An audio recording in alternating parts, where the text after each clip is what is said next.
What's the crack, you guys? Let me talk to you. Now, as you can probably tell, this is a different kind of video. Not really a different kind of video, but it's not the usual format you're used to. So, as many of you probably know, I've been off for quite a while now, off YouTube. I was hoping to get a Bad Blood review video out, straight after Bad Blood, but I've been so busy lately, with college, with work, with everything. I have not had one chance, and then I've also fell ill with the cold, so that's also a pain in the arse. So yeah, it's the first time you're seeing my eyes properly, in quite a while. I wanted to, first of all, take this time quickly, because I've got two things to unwrap in this video. Number one, I want to take the time quickly to address Smackdown last night. So Smackdown last night I found was good. I wouldn't say it was great or awesome, I would say it was good. I don't really understand why Roman Reigns came out to the crowd to acknowledge Solo if he thought that was going to fix the problem, because at the end of the day, he has come back to prove that Solo is no tribal chief. He's no tribal chief. He's a fake. He's a phony. So him coming out to say to Solo, you know, whatever I need to do to fix this, I will. I'm out here to fix this. Acknowledge me. You know what I mean? Like, so I don't agree with that. So, but I can just tell that down the line, somewhere down the line, they will end up getting Jimmy, or not Jimmy, they'll end up getting Jay back in line. He'll help them. I thought it was going to be last night because he was at SmackDown, but they will get him down the line to help them as things get worse. I also found, I'm not going to lie, one of the downs I would say about SmackDown last night was, I don't know about anyone else, this is just my opinion. I have no freaking interest in this Crown Jewel Championship rubbish. I have no freaking interest in it. The women's title scene, no interest.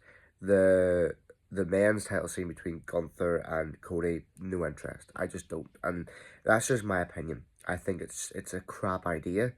I don't know why Triple H, the good booker that he is, I don't know why he brings something like this out. It kind of screams Vinnie Mac to me, like it really does. I don't like this whole idea of a Crown Jewel championship, a championship that's going to be on the line maybe once a year or like never going to be seen again. So I don't like that whole idea. Plus, speaking of Cody, I want to say more about him at the end of the video, because honestly, I need to get this off my chest. So yeah, I'd say down is the Crown Jewel Championship scenes between the women and the men. And then obviously Kevin Owens sent the video saying that, you know, he attacked WWE's Golden Boy. So hopefully he can elaborate more on that. There's some people that still believe, folks, that him and Randy are actually secretly in cahoots, that it was all planned, and that they're going to show up at Crown Jewel and cost Cody the championship, or maybe Randy will, I'm not sure. But yeah, no, I really liked his video, and I really like how more unpredictable WWE is becoming with these videos, with these beatdowns. Like, you genuinely can never tell anymore what's real and what's fake. You can't. That they do it so perfectly. So anyways, that was SmackDown last night. I'll give it about a 7, 8 out of 10. Wasn't the best show, wasn't the bad show, was quite a good show. So, Bad Blood. Now, I didn't watch Bad Blood because I had work the next morning, but I seen great highlights of it, like really, really good highlights of it. I'll start off with the main event, which was obviously Cody Rhodes and Roman Reigns versus Solo and Jacob Fatu. This should not have been the main event, but, let me finish before everyone jumps on and hates me. It also should have been the main event. It shouldn't have been, and I'm glad it was, because we got that electrifying return at the end with The Rock coming out to surprise all the members of the Bloodline, new and old. And I love the ever-growing respect between Cody and Roman. Unfortunately, though, the way I see it is, I kind of see Cody Rhodes being on Roman's team for Survivor Series, if that's the way they're going for it, like War Games. But I also don't want that to happen, because I think, and not just I think, I believe that this whole bloodline thing is really impacting Cody Rhodes' championship reign, and not in a good way. Not in a good way. So I'm glad that he was nowhere near the bloodline tonight. I'm glad he wasn't. But no, it was really, really good to see Jimmy Uso back. We haven't seen him in ages, so really good to see him back. It was really good on Raw to see him try and bring Jay into the fold, but that was unsuccessful, which you don't blame Jay for, you don't blame him for. And another thing about last night's SmackDown I want to bring up is the fact that Roman Reigns, at the start of the show, actually told Jay that he's proud of him. Told Jay that he's proud of him. And I want to acknowledge that because I think we've all seen it since SummerSlam. There's been a change in Roman Reigns' behaviour towards his family. A very big change. Now, don't get me wrong. Last night he came out and said, acknowledge me. But the week before he came out and said, join us in acknowledging Jimmy Uso. Which makes me feel like Roman Reigns has started to realise since WrestleMania, there's been a change in his character where he started to realise there's more to life than being champion.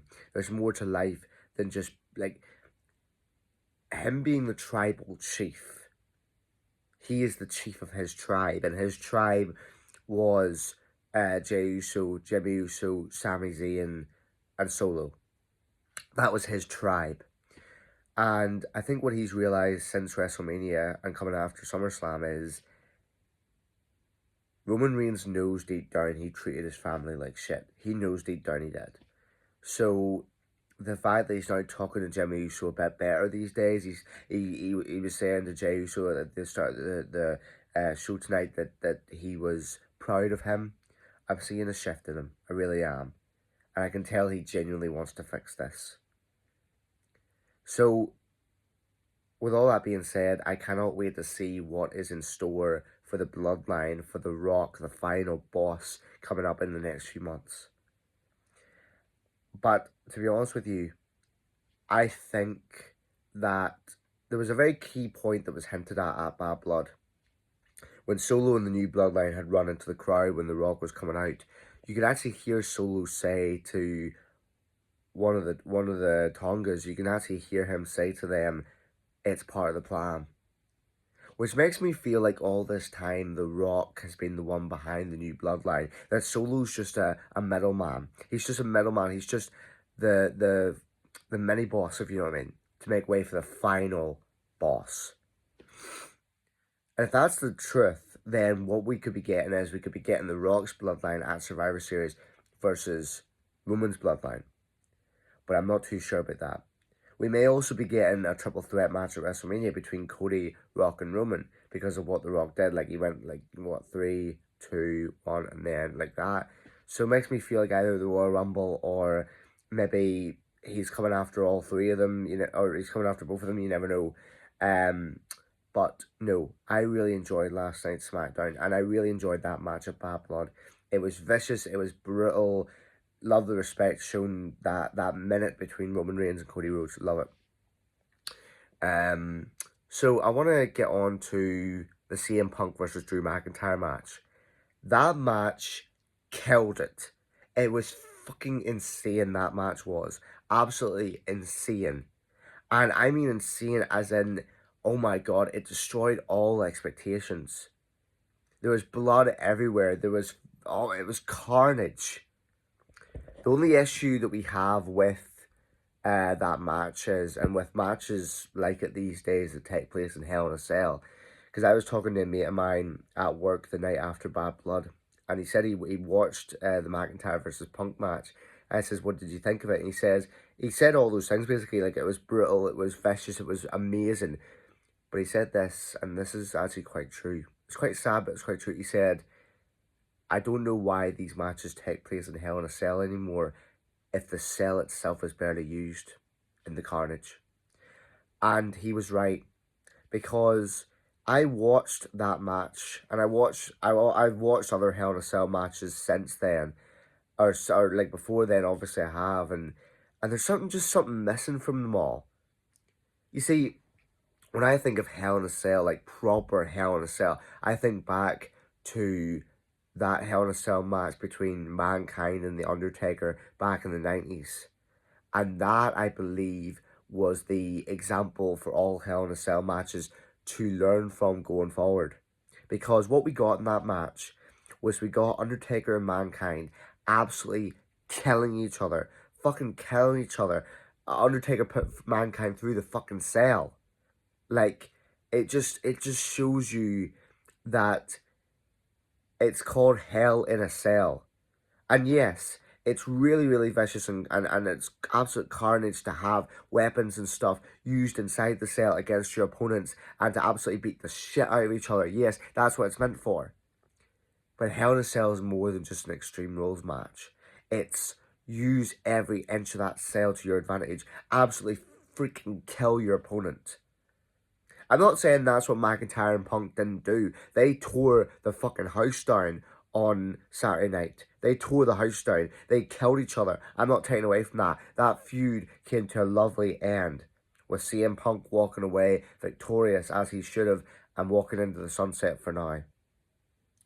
But no, honestly, I'd give it a 10 out of 10 for that match. That match was beautiful. Absolutely beautiful.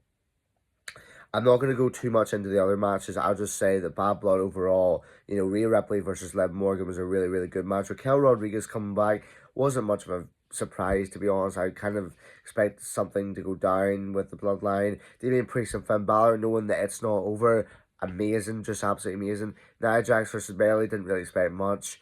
If I'm being honest, folks, criticize me if you want. I'm not really too interested in the women's divisions at the minute, especially on SmackDown. I'm not really too interested in it. If you guys have differing views, please put them down in the comments below, but I'm not really interested in it. I'm just really not. I also have been having this thought for a good while now. I just didn't really put it into much perspective. Does anyone else believe, like me, that Liv Morgan versus Rhea Ripley, the whole storyline they have with the Judgment Day, like the OG Judgment Day versus the new Judgment Day, the Terror Twins, does anyone else feel as if the Women's World title shouldn't be involved in that? Because let's just face it, who has Liv Morgan really defended that against since she won it? Since she won it from Becky Lynch at, where was it, Night of Champions or where? I can't remember where it was. King and Queen of the Ring. Who has Liv Morgan actually defended that against? No one. Literally just Rhea Ripley. And I understand what people will say. They'll say to me, well, Ian, that's because, they had that feud. Rhea, it was coming after the title that she never lost. Liv Morgan took everything from Rhea, as in the title, Dirty Dom, the Bloodline, or not the Judgment Day. You know what I mean? So, I understand it from that perspective. But the women's division on Monday Night Raw deserves better. It deserves, who do we have on Monday Night Raw at the minute? Who do we have really in the women's division? I would love to know. Because then, Liv Morgan, once she's done this feud with Rhea Ripley, which she may be soon, she can then go out, other people can go after her and we can carry this on. We can have maybe an open field for the championship. Anyway, so that is Bad Blood. I think Bad Blood was an amazing show. Absolutely 10 out of 10. It really, really did deliver. Only upsetting thing I'd say, except for the Hell in a Cell factor of it, was I was telling my mate this at work the night after, and I said to him, mate, the only thing I was expecting more about Bad Blood was kind of expecting a themed set. I was kind of expecting one of them themed sets from, the 90s or early 2000s when they had Bad Blood back in the Vinnie Mac era. And I'm not saying that I want that era to ever return again. I hate, we all know how that went down. But at the end of the day, I just wish that Triple H had maybe been a bit more creative with the fact it was Bad Blood, what it represented, the matches it held on the card. You could have done maybe a lot more with the set. I understand what my good pal on here said a good week or two ago, that, smaller sets attract bigger crowds. Yes, they maybe do, but, for certain themed pay-per-views, PLEs, you want to have a good set. Like, you want to have a creative set. And that's what I hope that they bring back whenever they go to Netflix. I hope that Raw gets edgier. I really do. I hope it gets edgier. I hope SmackDown gets edgier with its set, with its logo, with everything. Anyways, guys, I want to quickly touch on this because I'm running out of time. Over the next week or two, as it might not be the next week because I'm on holiday, but maybe in the near future, I'm going to have to break the ice and make a video that I was hesitant to make before, but after watching last night's Smackdown, it needs to happen. I understand that we all loved that moment at WrestleMania when Cody Rhodes finished his story. We all loved it. I'm not going to deny I did too. I was sitting in my room literally in tears watching him, watching the energy of that match, watching the chaos of it, watching all those guys return, Rock, Cena, Taker. I loved that. But I'm not going to sit here and bullshit you and say that Cody Rhodes' championship reign since WrestleMania has been star-studded, because let's face it, folks, it's been lackluster as hell.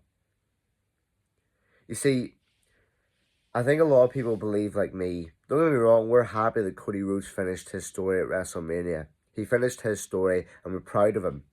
It produced a lot of emotions, a lot of hype, a lot of thrill. But there's one point that still stands. It should not have been Cody Rhodes who did that. It should not have been him who dethroned Roman Reigns, especially for that championship. And I think you all know who I kind of feel should have done it. And I think we all kind of have an agreement about why he should have done it and the fact that it should have been him that done it. The person who I feel should have dethroned Roman Reigns, ladies and gentlemen, I think you all know who I'm about to say. Seth freaking Rollins. And look, I'm not going to sit here and bullshit you again by saying I wasn't rooting for Cody Rhodes to beat Roman. I was rooting for him to beat Roman. But I did not believe in the 2 years that he came back. I didn't believe it was him. And to be honest with you guys, see, since WrestleMania that Cody Rhodes has been champion, I think sooner than later, just like they did with Kofi, just like they did with Daniel Bryan, I think sooner or later the fans are going to turn on him. Because out of really just AJ Styles, I kind of feel like Cody Rhodes has not had a proper challenger since AJ Styles.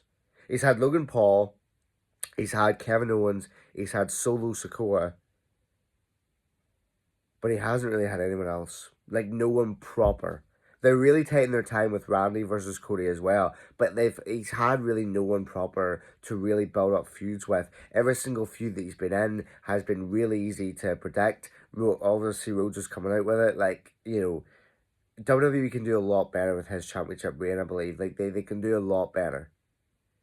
Anyways, that's a video for another day.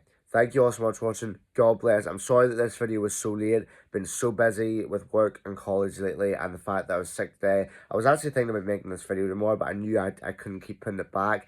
Thank you all so much for watching. God bless you, and I shall see you all very soon.